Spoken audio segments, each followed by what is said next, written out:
Greetings, River Lady here, and it is time for the second episode of the 4th season of, not a Stilby, Hydrangea 911. Let's get going.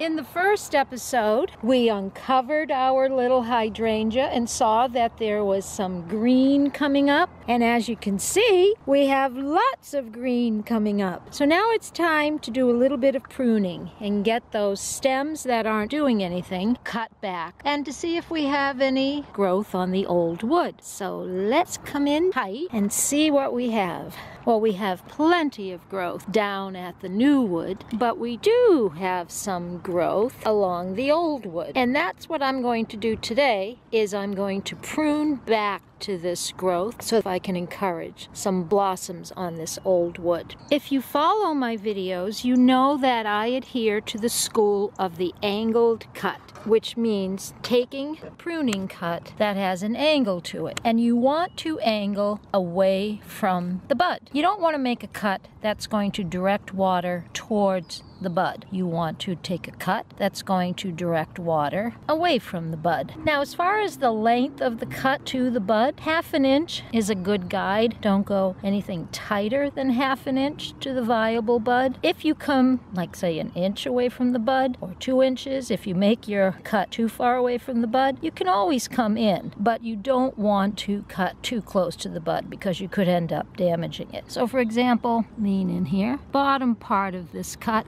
is very close to this little bud. But he's not the one I'm concerned with. I am concerned with this baby. He's nice and big, and that's a good distance. All right, let's do another one. So I have this stem right here that I'm waving, and I have a nice bud right there. So I am going to take an angled cut above that bud, just like that. So you can see the cut, and see the bud. I'm about 1/2 inch away from the bud. I've got the angle in the direction that the bud is growing. That's another way that you can know which way to make the angle. You want it to angle up in the direction the bud is growing, so the water will seep down and drop to the ground, and not seep down to the bud and risk ruining the bud by introducing mold. Okay. Here we have a stem that has 2 buds on opposite sides. So in a case like that, we're going to angle between the buds. And let me make sure you're watching what I'm doing. So now the water will seep down to the ground and not seep to either of the buds. Now, as far as the debate goes on whether to take an angled cut or a flat cut, it's still raging. Many gardeners use flat cuts and say that it doesn't matter about the angle. There is research that shows taking an angled cut stimulates growth of the bud a little more than taking a flat cut, but there's also research to show that it doesn't really make a difference. So, you can do whatever you want. I was taught to take angled cuts, so that's what I do. You don't want to make the angle too drastic. You want to keep it at about 45-degree angle. All right, it's hard to hold the camera and do the cuts and kneel at the same time, so I will be right back.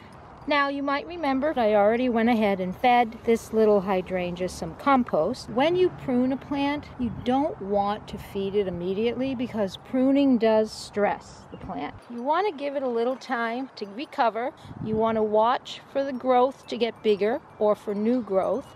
But you do want to water your plant once you've pruned it. You want to give it a good soaking. And notice I'm just going around the plant. I'm not adding water to the crown of the plant, and I need to get a little more water, and then that's it. We're done. Okay, second episode of Hydrangea 911, 4th season, is done. We will check back with this little baby in a few weeks, and at that point, we will give it some food. Okay, this is River Lady saying thank you for watching. Happy gardening, and that's it. Except unless you want to subscribe, then it's not it. All right, bye.